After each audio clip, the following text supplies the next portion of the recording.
Oi pessoal, aqui é Marcelo Serrano e esse é mais um episódio do podcast Itaú Views. Antes de começar, eu deixo sempre o convite para você que nos acompanha aqui no podcast seguir as outras plataformas do Itaú Views. A gente tem conteúdos complementares toda semana no Instagram e os relatórios aqui do Research da área macro ficam disponíveis no canal do Itaú Views no Telegram. Bom, a Bolsa acumula uma alta de mais de 15% esse ano e o protagonismo ficou por conta das empresas mais ligadas aos setores domésticos, mas nesse episódio a gente vai falar sobre commodities. A dúvida é se esse setor tão representativo para o Ibovespa ficou para trás e se há oportunidades interessantes para o investidor visando aí um movimento de retomada dessas companhias. A gente vai falar sobre perspectivas para o setor, um pouco de como o cenário econômico brasileiro e global afetam essas companhias e no final a gente sempre deixa um pouco das preferências dos analistas que acompanham esses segmentos. E para ajudar a gente com essa discussão, a gente conta com as participações do Daniel Sasson, que é analista de mineração, siderurgia, papel e celulose aqui no Itaú BBA, e do Eric Custódio, que acompanha o setor de óleo e gás aqui no Research do Itaú BBA. Eric, Sasson, tudo bem? Bem-vindos. Tudo bom, Marcelo? Um prazer estar com você novamente. Fala, Marcelo. Prazer também. Boa, prazer é nosso. Acho que faz tempo que a gente não discute commodities aqui. O momento é propício, mas as notícias não são tão boas, Sasson. Se a gente olhar as empresas que você acompanha, a grande maioria apresenta um desempenho negativo nesse ano, na contramão do índice. Então, queria começar entendendo aí, listando fatores que explicam esse contrafluxo aí das commodities. Perfeito, Marcelo. Acho que realmente tem sido um ano complicado para as empresas de mineração e siderurgia, papel e celulose, commodities como um todo. E eu acho que aqui a gente está num momento de combinação de dois fatores ou de duas questões circunstanciais que jogam contra as commodities, né? A primeira são as preocupações com o crescimento global, né? A gente começou o ano com uma nova presidência nos Estados Unidos, teve o Trump anunciou alguns aumentos de tarifas de importação para parceiros e não parceiros dos Estados Unidos, e isso acaba aumentando um pouco as preocupações com relação a crescimento global de forma mais consolidada, né? Não só nos Estados Unidos, mas na Europa, na China, os parceiros afetados. E aqui, Marcelo, não tem muita mágica, né? Um cenário de um mundo que cresce menos é menos positivo para commodities como um todo. Além disso, a gente está passando por um momento, por questões também tanto externas quanto internas, de depreciação do dólar no mundo e de apreciação do real. Então lembra que a gente acabou 2024 com um dólar na casa ali de 6,20 e hoje a gente está com um dólar mais próximo a 5,50. Então quer dizer, uma apreciação de quase pouco mais de 10% do real no período. Então as empresas de commodities, elas estão sofrendo com as commodities em dólar um pouco mais fracas, né, ou pelo menos preocupações com a sustentabilidade dos preços das commodities em dólar, e um real mais apreciado, que do ponto de vista dos produtores brasileiros de commodities, né, que são exportadores, é algo que joga contra também. Então, com a combinação desses dois fatores, as ações dos setores na Bolsa brasileira esse ano têm tido uma performance abaixo do índice. Boa. Uma exceção, talvez dentro do grupo aí do subsegmento de mineração, são mineradoras de metais preciosos, né? A gente teve no começo do ano bem forte essa tese de ouro, de aversão a risco, com toda essa discussão de tarifas comerciais e ambiente geopolítico mais crítico.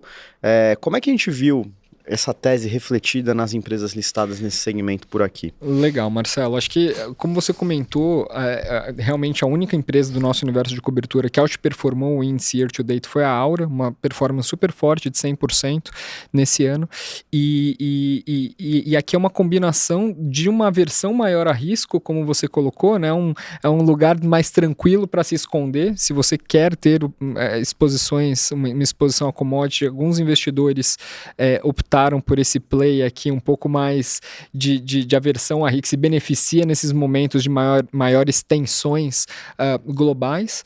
E no caso da Aura, especificamente, tiveram algumas questões micro, né, específicas ao case da empresa, como o start de um projeto de expansão, que fazem com que a exposição da Aura ao ouro esse ano tenha sido até alavancada a esses projetos de crescimento. Então isso acaba realmente fazendo com que a empresa, ou fez com que a empresa tenha tido essa performance, uma performance mais forte aqui nesses primeiros quase 6 meses do ano.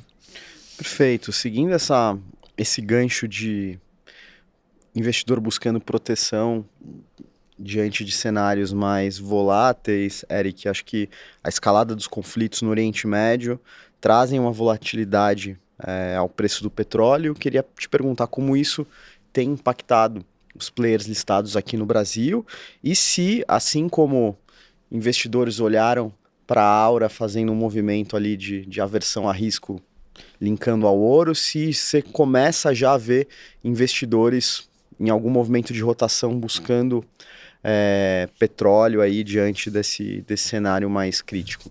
Tá bom, vamos lá. Eu acho que pensando nas companhias que são afetadas ou beneficiadas aqui num cenário de aumento de preço de petróleo, primeiro a gente pensa nas produtoras, tá? Então é um segmento aqui que o preço de petróleo ele é receita para essas companhias.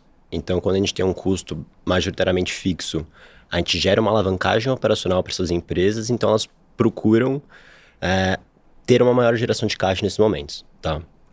Quando a gente olha, por exemplo, para a parte de distribuição de combustível, já é uma discussão que ela está numa segunda derivada aqui. E por que eu digo isso? Porque no segmento de distribuição de combustível, por mais que a gente tenha um aumento de preço de gasolina e diesel no cenário internacional, isso é refletido como uma menor competição para essas empresas grandes listadas na bolsa, pensando aqui que o Brasil é um país importador de derivados. Então essas empresas vão manter o mercado suprido, mas com uma menor competitividade, porque elas que vão ser as responsáveis por trazer esse produto. Digo que é uma segunda derivada porque são histórias que a gente discute muito trimestre. Então, a gente ainda está numa discussão do segundo trimestre que ainda não acabou, e até você trazer uma carga para chegar aqui no Brasil já é uma discussão para o próximo terceiro trimestre do ano, tá? E agora, voltando para as produtoras, que eu acho que é o grande foco aqui, talvez, da conversa até de hoje. Com essa escalada nos conflitos, a gente viu um aumento no preço internacional, tá? Então, o preço de petróleo subiu no mercado spot, só que as companhias, elas não aumentaram o valor delas na mesma proporção. E aí, qual que é a grande discussão que a gente tem tido hoje? Por mais que a gente não viu nenhum impacto direto aqui em termos de exportação de petróleo afetando o mercado, e a gente também não viu nenhum problema aqui de suprimento pensando no Estreito de Hormuz, quando a gente olha para essas empresas, excluindo o efeito do conflito, a gente tinha um cenário de baixa de preço de petróleo, que foi o que o Sasson trouxe na fala dele. Então, a gente tem toda essa discussão de conflito de tarifas, então que gera aqui uma menor demanda aqui pelo produto. A gente tem uma OPEC que até o começo do ano colocou um volume maior no mercado do que a gente tinha nas expectativas, tá? E aí quando eu digo a gente aqui, eu digo o mercado por si só.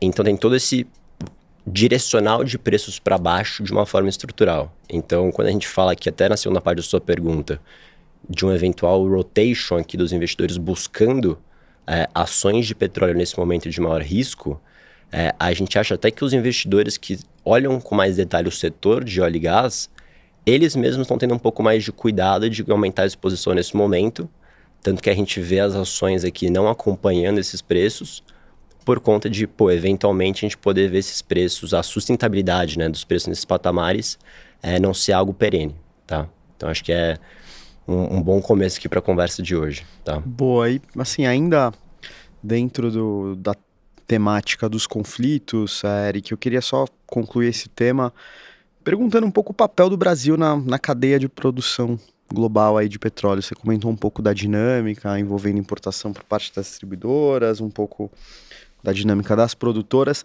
Você acha que existem impactos ou desdobramentos que podem acontecer de forma estrutural para o Brasil, para a relevância do Brasil nessa cadeia global por conta dos conflitos, ou difícil prever? Eu não vou falar estrutural, mas vou falar pontual, tá? E por quê? Porque quando a gente olha o papel do Brasil no mercado global, o Brasil, com o desenvolvimento do pré-sal, se tornou um exportador de petróleo, tá? Então, o aumento de preços aqui, a gente tem um reflexo aqui nas exportações do Brasil. Quando a gente olha para a parte de derivados, então gasolina e diesel, aí a gente tem um papel de importador, tá? Então, quando eu digo que não é um efeito estrutural, mas mais pontual, é que, com um aumento de preços internacionais, e aí supondo aqui tudo mais constante, de margem de refino, sem considerar uma eventual variação em câmbio, a gente deveria ter um efeito de gasolina e diesel para cima no mercado global. E aí, por a gente importar esse produto, pontualmente, a gente deveria começar a ver um pouco de inflação na cadeia, mas aí tudo depende de uma perspectiva de petróleo para os próximos meses aqui, tá? Então, acho que em termos estruturais, ainda é difícil a gente ver alguma coisa que possa ter reflexo no Brasil, tá? Perfeito. Quando a gente fala de commodities, é normal a gente linkar com câmbio, né? A gente está com um dólar aí na casa de 5,50, o que dá para dizer que o real apreciou, se a gente considerar um horizonte aí, um passado mais recente. Queria perguntar para vocês dois como que esse patamar atual de câmbio impacta os segmentos aí de commodities que vocês acompanham. Perfeito. Marcelo, se eu puder começar aqui, o câmbio mais apreciado, o real mais apreciado, ele tende a ser ruim para as empresas, para todas as empresas que a gente cobre, né? A gente está falando aqui de empresas que têm virtualmente 100% das receitas linkadas a dólar, né? Em alguns cenários, por exemplo, os produtores de celulose que vendem uma parte pequena, ao redor de 10% da produção no Brasil, os preços no Brasil também são linkados a índices internacionais, então também são de certa forma dolarizados.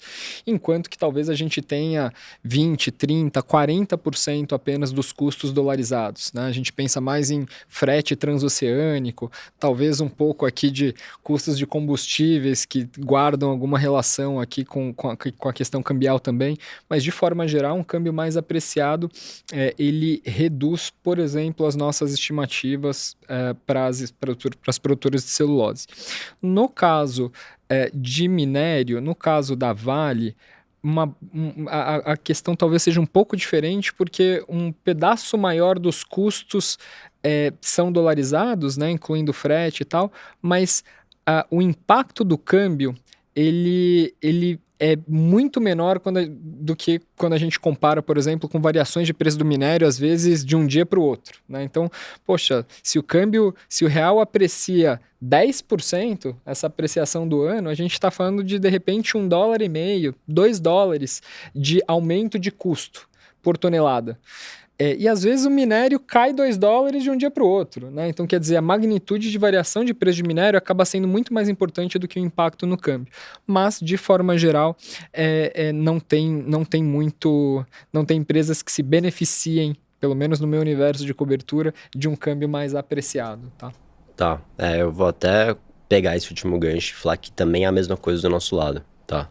Então, pensando em produtoras de petróleo, receita aqui completamente dolarizada. Então, nesse cenário aqui de apreciação, eu acho que até o impacto pode ser até um pouco pior aqui para essas empresas em relação às do Sasson, porque são empresas que hoje estão no momento de ciclo de investimento alto e esse investimento que elas fazem, por mais que tenha uma parcela dolarizada, ainda assim tem uma parcela em real, tá?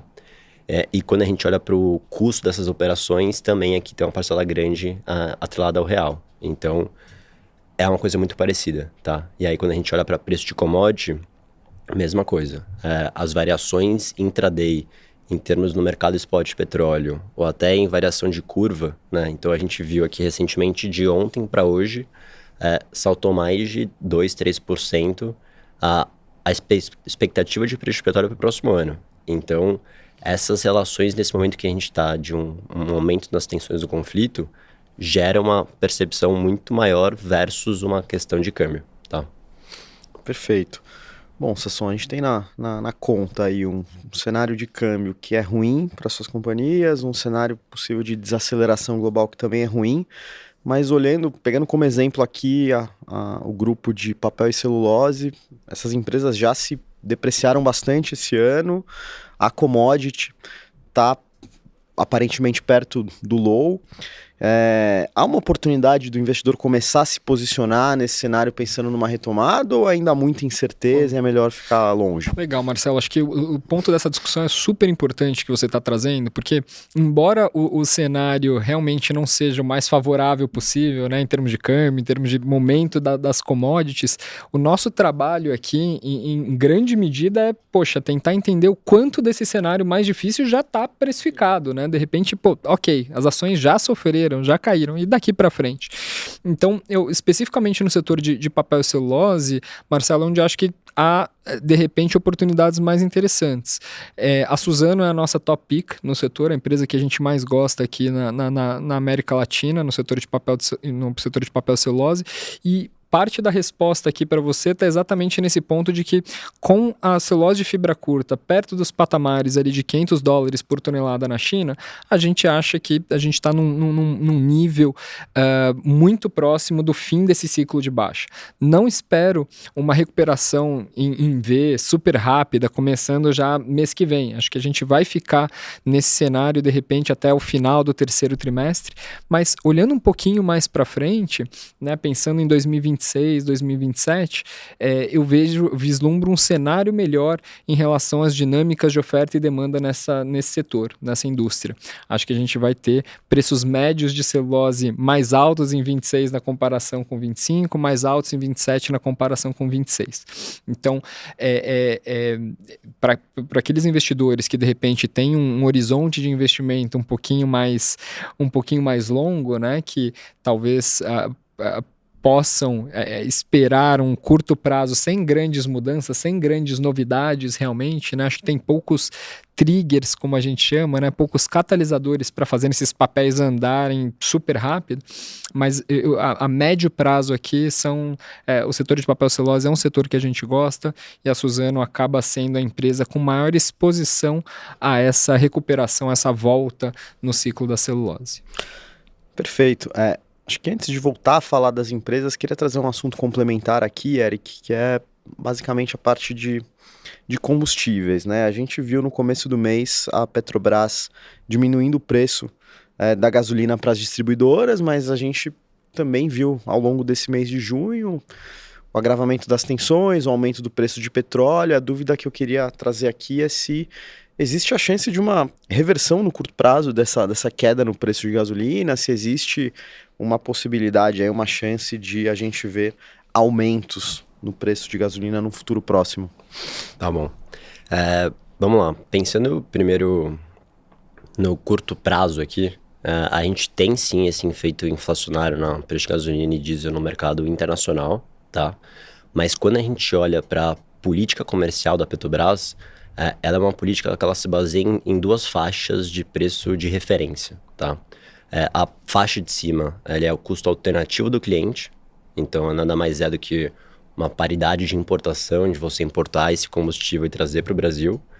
E a banda inferior, ela é o valor marginal da Petrobras do que ela fazer com esse combustível, né? Então pode ser tanto vender nacionalmente quanto exportar para uma refinaria, para algum player de fora, uma trading. Então, quando a gente olha para essas duas faixas, a companhia ela busca manter os preços nacionais dentro delas. E quando a gente vê esse momento para cima no mercado internacional, ele puxou essas duas faixas para cima, mas a gente não vê hoje, por exemplo, os preços domésticos da Petrobras fora dessas faixas, tá? Então, na foto que a gente tem hoje, a gente não vê uma necessidade da companhia de estar reajustando o preço para cima, tá? E aí a outra discussão que eu trago quando a gente olha mais para o curto prazo a companhia ela sempre é vocal de que ela evita repassar essa volatilidade do mercado internacional para os preços domésticos, tá? E boa parte dos ajustes, sejam para cima ou ajustes para baixo de preço, eles costumam acontecer quando os preços ficam fora dessas faixas por um período prolongado.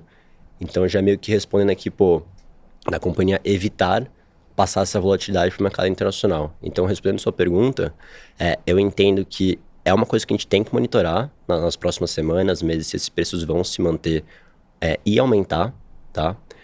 mas a companhia evita, sim, repassar essa volatilidade. Então, a gente não vê essa necessidade hoje da companhia já estar se antecipando essa discussão, tá? Perfeito. Bom, a gente falou bastante de como foi essa primeira metade do ano, mas se a gente tentar projetar o segundo semestre, mesmo diante de um cenário mais difícil, o que pode ser trigger para uma valorização das empresas que vocês acompanham? Boa pergunta, Marcelo. Eu acho que a gente espera poucas mudanças do ponto de vista de coisas que estejam acontecendo nas empresas, né? Grandes iniciativas de redução de custo, coisas do tipo. Acho que isso até já ficou para trás. A Gerdau é um bom exemplo, né? Ela fez ela caminhou bastante com iniciativas de redução de custo no ano passado. Acho que daqui para frente talvez haja menos coisas. Eu acho que um ponto importante aqui é talvez um arrefecimento, né, uma desescalada das tensões globais, né, das tensões comerciais aqui globalmente. Então, um primeiro passo, por exemplo, foi o Trump, no começo de maio, anunciando que ia baixar um pouco o nível de tarifas de importações contra produtos chineses, a China fazendo a mesma coisa, o Trump em negociações com a Europa em relação à tarifa de importação para vários segmentos. Por quê? Porque lembra que no começo da nossa conversa eu te falei que uma das preocupações com commodities no geral é justamente crescimento global. Então, uma desescalada dessa guerra comercial, desse ambiente um pouco mais tenso, acho que poderia ajudar de maneira geral. E aí, talvez, Marcelo, no caso específico de celulose, acho que a gente vai começar a ver no final do terceiro trimestre uma recuperação de preço de celulose, então acho que isso pode ser uma notícia positiva aqui para as ações. E aí, talvez o setor que deixe a gente um pouco menos animado, pelo menos no curto prazo, seja, que a gente acabou falando pouco aqui, mas seja o setor de siderurgia. Aqui é um setor que vem sofrendo muito ainda com a competição com os produtos importados, então a gente tem visto as usinas brasileiras com níveis de rentabilidade bastante baixos ou sofrendo bastante aqui nos últimos trimestres. Eu não espero que tenha alguma coisa que vá fazer uma baita diferença no curto prazo. Aqui é um setor que talvez a gente tenha uma visão um pouquinho mais cautelosa, tá? Pegando aqui o gancho já, o Sasson respondeu muito bem a parte global, acho que olhando mais para a parte interna das companhias aqui do setor de óleo e gás, da parte de distribuição de combustíveis, a gente tem uma agenda de combate a ilegalidades, tá, acontecendo, que avançando a gente pode começar a ver ganhos de mercado, ganhos de share, ou eventualmente as companhias não ganhando share, mas passando isso em margem, ao longo do semestre. Tá? Então a gente tem alguns triggers na parte de distribuição de combustível para as companhias listadas, tá? As grandes companhias. E olhando para a parte das produtoras, acho que tem esse ponto aqui de você ter uma maior sustentabilidade dos preços de petróleo. Acho que o investidor ele ganha um conforto de aumentar a exposição a essas teses que ficaram baratas com o aumento dos preços, porque a galera acabou não colocando isso na conta. Mas olhando para a agenda dessas companhias particulares, a gente tem algumas licenças ambientais que deveriam ser agora no segundo semestre, que destravam projetos para essas produtoras colocar novos projetos, seja perfurações de novos poços ou instalação aqui de um tieback, que é o caso da Prio, por exemplo. Tá? Então a gente tem esses triggers que podem ter no segundo semestre que pode destravar valor aqui. Tá? Perfeito.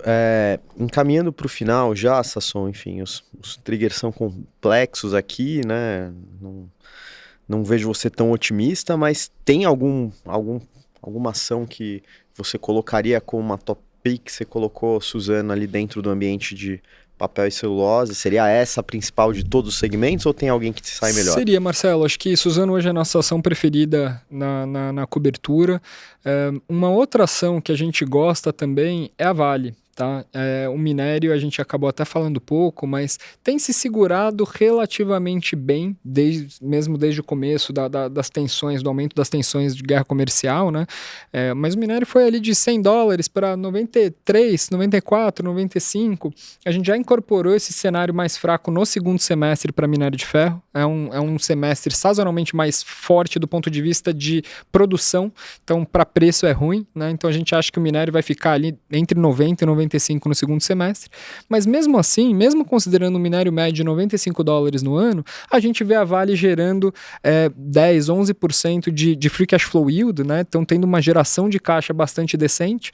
E aqui, Marcelo, como a Vale não tem grandes projetos para serem executados à frente, né? Uma necessidade muito grande de investimento, de capex, boa parte dessa geração de caixa tem, nos últimos trimestres, voltado para as mãos dos acionistas via dividendos, via recompra de ações. Então, Suzano e Vale seriam hoje aqui as minhas preferências nos setores, tá? Legal, e fazendo essa mesma pergunta para você, Eric, o que seria top pick? Você acha que a Petrobras tem uma perspectiva interessante ou as empresas privadas que normalmente funcionam melhor como uma proxy aí a commodity de petróleo se saem melhor aí, se você acha? Vamos lá, eu acho que as empresas privadas, então falando aqui das produtoras independentes como Prio, Brava Energia, PetroRecôncavo, elas costumam sim ser essas proxies, mas dito que o cenário de preço de petróleo, ele deu uma aumentada grande aqui relacionada às últimas semanas, a gente acha que Petrobras hoje é um dos melhores veículos para estar posicionado, tá? E aí por quê? A discussão que a gente vinha tendo de Petrobras até então era de uma geração de caixa para acionista que começou a ter um descasamento com a forma de dividendos que ela paga. Então começou uma discussão de, eventualmente, a companhia precisar alavancar um pouco para garantir a perenidade desses pagamentos. Mas com esse aumento dos preços de petróleo, a gente tem esse risco sendo praticamente mitigado. E a gente volta a discutir também o que a companhia faz com esse excedente de caixa que ela não vai pagar na forma ordinária dela. Então a gente coloca na mesa aqui, e a gente tem visto alguns investidores trazendo esse pushback, se tem a possibilidade dela pagar um extraordinário no final desse ano, se a gente comparar com a geração de caixa que ela vai ter. Então acho que Petrobras, num call de curto prazo aqui, ela tende a se favorecer em relação às produtoras, e foi inclusive o que a gente viu nas últimas semanas. Então a gente viu a ação da Petrobras outperformando, por exemplo, o papel da Prio, que é uma companhia que sempre foi uma queridinha no mercado e que a gente gosta bastante também, tá? Mas acho que essa previsibilidade de dividendos e uma perspectiva de um dividendo maior no final do ano trazem aqui um pouco da atenção para a empresa, tá? Perfeito, acho que a gente conseguiu cumprir bem a agenda proposta aí para esse episódio. Eu queria, antes de concluir, agradecer as participações do Sasson e do Eric aqui com a gente. Valeu. Valeu, Marcelo.